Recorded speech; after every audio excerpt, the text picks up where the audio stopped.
அன்னை தகவல் சேனலில் இன்றைக்கி என்ன பார்க்க போகிறோம் அப்படின்னா, யூனியன் பேங்க் ஆஃப் இந்தியா அதில் 500 அப்ரெண்டிஸ் ட்ரைனிங் போஸ்டிங்க்கு கால்ஃபார் பண்ணியிருக்காங்க. இது ஒரு சென்ட்ரல் கவர்மெண்ட்டு ஜாபு. டியூரேஷன் என்ன கொடுத்துருக்காங்க அப்படின்னா 1 இயர் அப்படின்னு கொடுத்துருக்காங்க.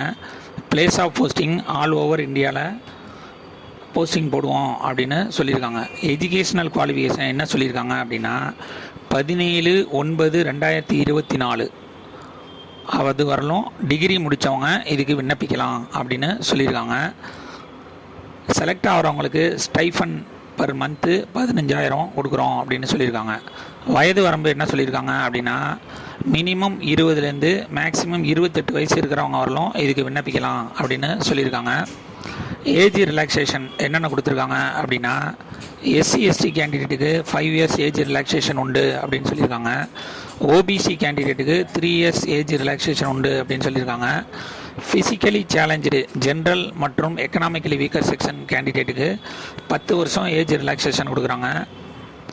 ஃபிசிக்கலி சேலஞ்சு SC/ST கேண்டிடேட்டாக இருந்தாங்க அப்படின்னா அவங்களுக்கு 15 வருஷம் ஏஜ் ரிலாக்ஸேஷன் கொடுக்குறோன்னு சொல்லியிருக்காங்க. ஃபிசிக்கலி சேலஞ்சு OBC கேண்டிடேட்டாக இருந்தாங்க அப்படின்னா அவங்களுக்கு 13 வருஷம் ஏஜ் ரிலாக்ஸேஷன் கொடுக்குறாங்க. செலெக்ஷன் ப்ராசஸ் எப்படி நடத்துகிறாங்க அப்படின்னா ஃபஸ்ட்டு ஆன்லைன் டெஸ்ட்டு அப்ஜெக்டிவ் டைப்பில் வச்சு செலக்ட் பண்ணுறாங்க. அதில் செலக்ட் ஆகிறவங்களுக்கு knowledge and test of local லாங்குவேஜில் வைக்கிறோம் அப்படின்னு சொல்லியிருக்காங்க. ஆன்லைனில் அப்ளிகேஷன் ஃபீஸ் என்ன கொடுத்துருக்காங்க அப்படின்னா ஜென்ரல் மற்றும் OBC கேண்டிடேட்டாக இருந்தாங்க அப்படின்னா அவங்களுக்கு ஆன்லைன் அப்ளிகேஷன் ஃபீஸு 800 ரூபா அப்படின்னு சொல்லியிருக்காங்க. ஃபார் ஆல் ஃபீமேல் கேண்டிடேட் பெண்களுக்கு 600 ரூபா ஆன்லைன் ஃபீஸ் அப்படின்னு சொல்லியிருக்காங்க. SC/ST கேண்டிடேட்டாக இருந்தாங்க அப்படின்னா அவங்களுக்கு 600 ரூபா ஆன்லைன் எக்ஸாம் ஃபீஸ்ன்னு சொல்லியிருக்காங்க.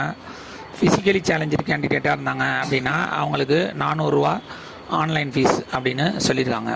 இதுக்கு எப்படி அப்ளை பண்ணணும் அப்படின்னா first apprenticeship portal of government of India அதில் apprenticeshipindia.gov.in அப்படிங்கிறதுல நீங்கள் படித்த குவாலிஃபிகேஷன் 10th 12th UG முடித்த குவாலிஃபிகேஷன்லாம் ரிஜிஸ்டர் பண்ணணும். அங்கே ரிஜிஸ்டர் பண்ணிங்கன்னா ஒரு ரிஜிஸ்ட்ரேஷன் நம்பர் இல்லைனா ரோல் நம்பர் அப்படிங்கிற மாதிரி ஒன்று கொடுப்பாங்க. அதை வச்சுக்கிட்டு NATS போர்ட்டலில் போய் இந்த யூனியன் பேங்க் ஆஃப் இந்தியாவுக்கு அப்ளை பண்ணணும் அப்படின்னு சொல்லியிருக்காங்க. டிகிரி 2020க்கு அப்புறம் முடித்தவங்க இதுக்கு விண்ணப்பிக்கலாம் அப்படின்னு சொல்லியிருக்காங்க.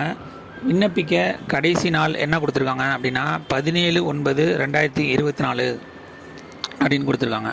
டிஸ்கிரிப்ஷனில் லிங்க்கு கொடுத்துருக்கேன். விண்ணப்பிக்கிறவங்க ஃபஸ்ட்டு அப்ரெண்டிஸ்ஷிப் இந்தியா போர்ட்டலில் போய் ரிஜிஸ்டர் பண்ணிவிட்டு அதில் உள்ள ரிஜிஸ்டர் நம்பரை வச்சு இந்த NATS போர்ட்டல் மூலியமாக யூனியன் பேங்க் ஆஃப் இந்தியாவுக்கு விண்ணப்பிக்கலாம். விண்ணப்பித்து வெற்றி பெற்று பணியில் சேருக. நன்றி, வணக்கம்.